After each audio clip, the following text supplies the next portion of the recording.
Mr. Sankalp Malik, welcome to Candid with RMT. Thank you so much, Raghu. So Sankalp is primarily practicing in the areas of GST, income tax, PMLA, corruption matters, and bail. So when you're actually in the soup, you can call him as well and not just me. So having said that, let's start with the show. Ladies and gentlemen, the first episode of Candid with RMT. Here it goes. So Sankalp, tell me more about your journey from law school to practice. I mean, this is something that every aspiring lawyer, every law student, every senior also must reflect back upon and think that what were those 5 or 6 years in law school that sort of transitioned themselves into who they are today. Raghu, this question is something which cannot be answered so simply, but in loose terms, if I say, it's been a journey of growing, it's been a journey of knowing more, it's been a journey of being proactive, it's been a journey of getting opportunities and catching them and giving your best. Because at the end of the day, that is what you can do. So, specifically coming to law school, I believe moot court competitions, research papers, and the internships, I think they really shaped me up to where I am and showed me or guided me towards where I am today. So for any law student who's watching these, your extracurricular activities in law school, what you really need to learn is how to think like a lawyer. It's your first step towards not just learning law, of course it's there, but what you need to do is, you need to learn how to think like a lawyer. And in my personal case, the internships and the moot court competitions, they really played a significant role. And I still suggest to all my young friends, whoever asks me about what to do in law school, the answer is very simple. Intern and moots if you want to go into litigation. I mean, absolutely. I think hit the nail on the head, and it's bang on what you said. You got to think like a lawyer. I mean, that is something which law school, is that aspect which sort of sometimes gets missed out on because they're so focused on academics and getting into the commentaries and reading out the narrative of that particular section and getting into the nitty-gritties that they actually stop teaching you how to think like a lawyer. I mean, that's something that even I experienced when I was in law school because personally we were the flagship batch for law. So we had a tough time, dealing with the management because they were constantly changing. There was new staff, there was new faculty. But you still got to make the most of it, right? So you intern, you go for client counseling, you go for debates, you go for MUNs. Just do everything that you possibly can because that is something what holistic development is all about. If you focus on just one thing, which is probably, if you want to become a corporate lawyer and you want to focus on just, let's say, just an acquisition, then that's great. If that's what you have in your mind. But a very few people, I personally believe, have that clarity when they enter law school because it's a jungle out there. Absolutely. And with so many subjects, the sheer volume of those subjects, it sort of just takes the breath out of anyone. That I think you should know before joining law school. When you see those thick books, so you should get an idea about that. But that is also equally important. That is equally important in terms of without knowing the law, you can't really think like a lawyer. Absolutely. So it's equally important. We're just dwelling on that. Do you personally believe that the tricks and trades of the trade sometimes are missed while teaching law, or is it something that they sort of push you in the swimming pool when you're a baby and you learn how to swim approach? What do we say? I mean, like when you go to courts, you see how the filings are happening, you know how to grease which officials or get your way out through which department. That is something which you're not trained for. And that is something when you get out there is something that you realize. So, what do you feel about that? But in law school, how can you get that opportunity? I mean, you can mentally be prepared for it at least. I mean, if we can have a mock. Imagine thinking about jumping in a pool in your mind. Mm-hmm. Until you do that, until you understand how the water would feel on your body. Yeah. How much pressure it would take, or how much would you have to flatten around to get your way through and move forward. So I think, and not just today, I am at a very nascent stage in my career, and people who are 20, 25, 50 years in the profession, it's a learning experience for them also. That is why you call it a practice. Absolutely. So you don't need to know everything. You should just have the zeal to know, because there's so much to do in law that it is unbelievable. You can't know everything. Absolutely. Nobody And can. I don't think one lifetime is enough for that. I don't think so. So let me come to another part of this segment, which is profession law, profession or else. So if you had the choice of not choosing law, what would that profession be and why? I would have been a musician. My parents told me to go to Berkeley. I used to play guitar for 8 hours a day. And there was something in me since class 8, class 9. I don't know if it's going to pan out properly or not. But there was something in me, I don't know what. It used to tell me, law. And I remember my moot court competition when I started initially back in college, my first moot court competition. It was more like a way to go for a vacation. That's how it started. So शुरू जैसे बोलते हैं शुरू मजबूरी में किया था फिर मजा आने लगा तो ऐसा ही मैं बोलूँगा I was never a public speaker. I never spoke in school, in assemblies and all that, or in a debate competition where people, get a glimpse of how to go into public speaking. I was always a very shy kid. My second moot court competition, my first speaker, who was a genius of a lawyer and who was doing very well in Madhya Pradesh, Mr. Sharma, his father is now the Chief Justice of the Delhi High Court. I say, that man fumbled during his arguments, and that was my second moot court competition. And I was nervous when I had to go because that got messed up. And that happens. That happens in moot court competitions or even in cases as a matter of fact, doesn't matter. But I went and I was nervous and I was shaking. I had not spoken ever and I had not done public speaking. I went there and I gave my arguments. The judge changed, the whole demeanor of the room changed. Everybody's looking at me with awe. And I did not know what I did. But that feeling of being prepared, 100% prepared for what you're going to do, and doing your bit, whatever you can, I think that brings an element of satisfaction. So, on those lines, I would say law happened. But if not law, I don't think I would have done anything else. I mean, I can't be a businessman. I don't think I can do a 9-to-5 job per se, make spreadsheets, do that. I'm not that guy. Today you give me a matter, I sit on it for 48, 50 hours continuously at the stage, I can do that. But I can't do a 9-to-5 job. So I probably, if not law, I think it would have been music or psychology. Psychology, interesting. No, but talking about your second moot, when you actually had the audience by awe, I mean, that must have been special, right? When you go for your first, second, third, fourth debate and you actually get something out of be it a debate, any competition for that matter. I mean, it doesn't have to be a moot or a debate or a MUN. Even if you're doing, if your paper gets presented in a respected journal, that's also something that you feel special about. And these are, I think, small things which sort of make a necklace and fill those pearls and then convert it into that necklace, which is, I think, law school. So, moving on into practice, how are courts, how are the judges, how are the seniors when you meet them? Tell us more about the profession, the ins and outs. It's fun. It's fun. You reach court, you're rushing from one court to the other, you're seeing quirks. Judges are passing light comments after the matters or during the matters. What you read in an order versus what is argued and how it's argued. It's. I would rather say the best of the minds working when you see them, and it's not just in a plain, boring legal language. It's fun. It's made fun for a simple reason that when you're giving a 5-minute argument, your case 5, 10, 15, 20. Arguments go on for hours and hours and hours also. But generally, most matters go on for 10, 15, 20 minutes. And you see those 15, 20 minutes of magic, it is worth listening to it. Absolutely. Yeah. And personally, I really feel engaged in it.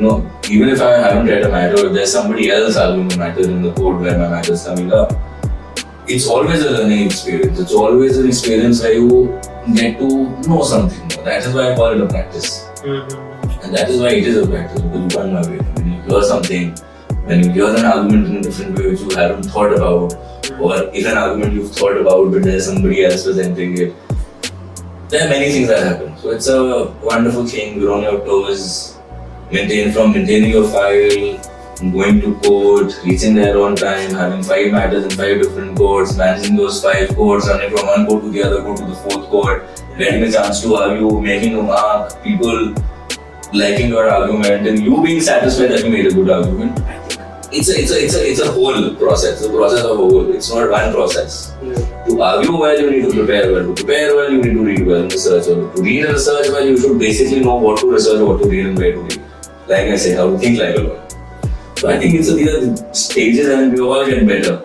We all get better. It's like a battery. आज 20% आप charge करोगे, काम करते करते तुम go to 40, 50, 60. It's like that. So that's actually an interesting take. When I think about thinking like a lawyer, the first image that comes to my mind is Better Call Saul. And I mean, pop culture, that, like, to be honest, I mean, half of my, I wouldn't say half, I wouldn't put a number actually, but I would say most of the law students, lawyers are obviously inspired by characters like Mike Ross, Harvey Specter, Saul Goodman. What Boston And so Legal was really want to know about? I was just coming to that. I mean, it's such a wide space of, you know, just lawyers wearing those fancy suits and like Saul on the other hand, like doing that hustle. But I think one the important part that all these sitcoms or characters teach us is that there is a special way of thinking that lawyers tend to have, which is probably different than other professions. I mean, when you think about the medical acumen that doctors have, they are very precise and they know that they have a very less margin of error, because once they do that, they are basically risking a person's life. And I think that is something which law has sort of taken from medicine, or medicine has taken from law, because ultimately, like, the patient is at the mercy of the doctor, the client is at the mercy of the lawyer. So I just like, what do you think about pop culture and having, you know, lawyers all around influencing the people, and then people just, you know, getting inspired that, okay, I want to be a Saul Goodman, I want to be a Mike Ross, I want to be a, you know, Harvey Specter. I'm the wrong person to ask this question, buddy. I just want to be Sankalp Malik and do my thing, you know, more like that. That's I mean. And but yeah, watching these shows it's good. Watching these shows it's fun to watch them, you know, you'll see. But and you see one thing happening, you know, one idea clicks in his head, and then he goes and he gets it done. Yeah. In a real case also, you would think about one matter. For example, I was recently arguing a matter before the Income Tax Appellate Tribunal, and the issue was that a person had sold a property, and whatever income you get, you need to show it in your return. Mm-hmm. When you sell a property after a specific period of time, you have long-term capital gains on that. My client did not disclose it in his return whatsoever, that he sold a property, earned income. Mm-hmm. Case is bad on merits. Yes. They have the information from the sub-registrar that they sold the property. It's a registered sale. The other person has it. What do I mean by thinking like a lawyer? I caused that case on one single ground that there is a mandatory notice under 143(2) of the Income Tax Act, which was not issued in this case. So whatever you do is right, wrong, irrespective, the assessment is to be hard. Absolutely. So you see those things, I think, in suits or whatever, law is something so technical, so that is what makes law law. Law is not justice. Yeah, law is procedure. Absolutely. It is the same for me, it is the same for the income tax department, it is the same, it is the same for any other person. Law is number one. Yeah. You follow the law, you follow that same path, you're fine. If you don't follow it, your action can be annulled, no matter what merit it may have. Yeah. One matter again, there was a car which was intercepted because the police got information that there are 4 students of, I won't name the college. They were coming down from Himachal Pradesh and they were carrying drugs with them. They got the information, the car was intercepted. The police found drugs on them, 250 grams of hashish they found on them. And they were behind bars because they were all adults. I had to prepare a matter, I had to prepare that matter. The matter was next morning. I got that matter at 9 o'clock in the evening. And I was an intern that time, I remember. It was my 3rd or 4th year of college. And I had my exam the day later than that. I stayed the night in the office just to study that file properly. And I found that during seizure, there were no 2 independent witnesses which need to be there. So the entire seizure was illegal. So what you found is inadmissible. You planted it. Yeah. And I think that is what, once you know the law, like you said, that college focuses on those books are very important. Very, very important. Knowing it here is very important. Using it at the right time is what makes you think like a lawyer. I'll just add something to what we're discussing over here is this beautiful art of oral advocacy and court craft.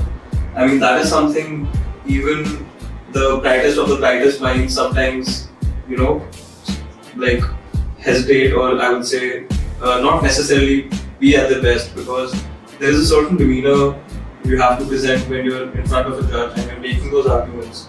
There's a certain demeanor when you're addressing to a constitutional bench of the Supreme Court.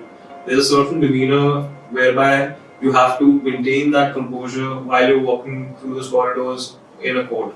So how do you imbibe those skills as a lawyer and make sure that when you implement those, you come out as probably the best Sankalp Malik?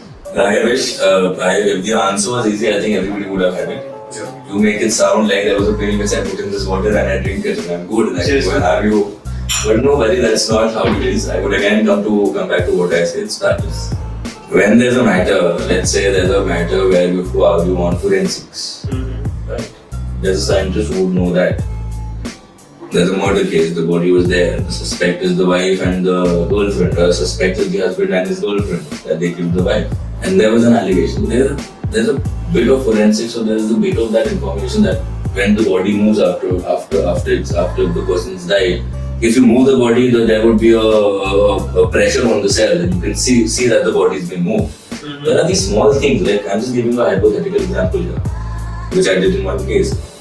These things, when you argue as a lawyer, you need to know more than a lawyer, more than a doctor, more than a forensic auditor, more than a police officer when you cross questioning him about his own duties, his own roles, which he's been doing and practicing and studying and working. Your duty as a lawyer is to know you be 5 steps ahead. I won't say 1 step, 2 steps. You have to be 5 steps ahead so that you know which side he's moving and you cross him. Yeah. Him or her, whosoever it may be. And that is your job. Yeah. And for that job, I don't think there is or to argue well before a constitutional bench or even before the High Court, as a matter of fact, or even before the lower courts. Your presentation matters a lot. But that presentation only can come after practice and only from the bench. Without these two things, I don't think it can come, no matter how good an orator you may be. So coming to the pain points of our profession, I mean, starting out, I come across so many lawyers who are well connected, who are from good law schools, but somehow struggle with getting business. I mean, that is such a huge part. I mean, if you develop those skills, you've actually aced your exams, you've been the best mover. How do you get those clients to the table, get the money, and then make a pitch for them? I don't think it's a pitch. Most of the times I don't even meet my clients, and it's a matter until I really need to know about the facts from them. Right? And I really don't know how and from where do I get clients. I think it's a matter of your reputation, it's a matter of your goodwill in the market, it's a matter of how people think of you, how people receive you, how the judges recognize you. When the judges start recognizing you well in court, for example, when you just enter and they take your first name, Mr. Sankalp, tell me what's the matter. Give me a brief about the matter. When they say Mr. Sankalp, the other people sitting in court, they will say, oh yes, the judge knows him by his name. But how do you get that first case when the judge says Mr. Sankalp? That first case is all the stuff. That's the tough part. I mean, I remember my first case started back in law school itself. My first case was against Apple. So it didn't pan out. We got a settlement even as soon as they filed a complaint. And the guy got his money and the matter got resolved. It got annulled after that. We would do it. I don't know. My first matter was I was walking by, I dropped my phone, this guy found my phone, I called him, he was a good Samaritan, he called me back and I went to meet him, he told me I have a matter, please do it. That's just pure luck. I mean, as lucky as you can get. So I think luck also plays a factor. Being at the right time at the right moment. Luck plays a factor, but unless and until when I met him, I could tell him what can be done. That knowledge, if I wouldn't have fumbled, if I would have told him, I'll get back to you, I'll do that, and X, Y, Z. I told him, sir, this is what it is, this is what it is, this is what it is. And today, whatever clients I have, Kaizen Guru, Reliance Industries, Uttam Sugars, that's what was been very kind to me. Was been very kind to me even in my nascent stage. But they are here because, and what I hear from my clients is, you are an honest person in terms of your work. I like to do my work honestly, and I don't know how then luck favors me. Luck definitely plays a part, but then 99% is yours. Fortune always favors the bold, as they say. So I don't know if I'm bold, I don't know if I'm doing the right thing or not, but you just do you. I think somewhere you are doing the right thing if you have what you have right now. But just moving on to another very important aspect of the financing part of what a lawyer earns. I mean his income or his salary or his pay or his whatever you call it. So there's a certain sect of lawyers that are there in every district court, in every SDM office, outside every Tehsildar's office. And when you get a case which you think that you can possibly do, there will be this whole bunch of lawyers that will be ready to do the same case, the same services for less than half of what you're offering. So, does that sort of demotivate you that what was the point of going to a fancy law school or spending those, extra hours burning the midnight oil when this chap or this lady can just, do whatever I'm doing, replace me at half the cost and take my client away? It's a very good question that you asked, Raghu, but I, to be very honest, don't have an answer for that. But I would say, when such a situation rises with me, when my client tells me that there is somebody, who can go for much less, or my piece is a little on the higher side, I don't have an answer. I just tell them, so you please go ahead with the person who you want to. I won't comment on the other person's work or anything. It's the client's prerogative. Yeah. I personally, my outtake is that I don't really waste. If I hear that from a client, I just tell them, so you please do whatever you want to. If you want me to have time to tomorrow, you tell me. If you want, I'll start working. Otherwise, you feel free to do whatever you want. And then, I don't think it's only there in our profession. आज less के packet 12 रुपए 10 रुपए के मिलते हैं, कोई normal सस्ते भी तो मिलते हैं आपको 5 रुपए के लेस, लेकिन क्यों खरीदते हो? You make yourself lace. You make yourself the best in the market. You give your services which are the best. Mine in the market before judges where I regularly appear is that I argue and I finish the case in 1 or 2 hearings. I don't get them at 1 to 10 hearings. Even I don't have the time. Rather, I want to finish the case as early as possible so that I can take more cases. And to finish that case in 1 or 2 hearings, to put that all effort, I charge my fees for it. Maybe on the higher, maybe on the lower. There are people who charge much higher also. That will always so it will always remain, it will always be there. People will come, people will go. No matter how big you become, you will get clients, they will also go. Even if you're senior advocate, I've seen people where the clients go. Yeah. It's not just with us. So I don't think these things should deter us to do what we're doing. Absolutely. Whoever's coming, do that honestly. I mean, my own principles are, whoever's coming to you, you do the work properly, you do the work with the utmost honesty. Mm-hmm. You are his agent. As a lawyer, you're working as a fiduciary capacity. It's his problem. And he's paying you because you've got that specific knowledge to put in where you need to put it.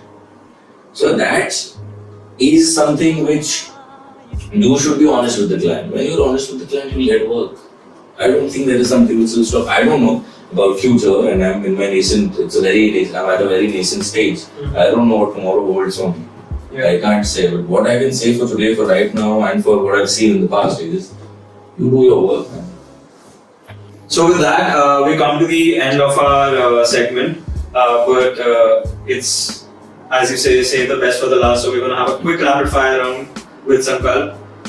So Sankalp, if you want to engage a lawyer for a cross-examination, who would that be? Mr. Pramod Kumar Dubey. Bang on. Appeal in Supreme Court. Mr. Shyam Devan. Bang on. Counsel to have as an arbitrator or a mediator. PIL could be, depending if it's environmental issues, then Prashant Bhushan. That's a good answer. Yeah, moving on. Arbitrator, mediator, that's it. Arbitrator, mediator, Mrs. Renu Gupta, Mrs. Zohair Hussain is also very good in arbitrations, and Mr. Anirudh Bhatta. Last but not the least, GST, income tax and ED matters. Sankalp Malik. There you go, ladies and gentlemen. I will make your both words. Thank you so much, Sankalp, for being here. Absolute pleasure. It was an absolute pleasure. Absolute pleasure.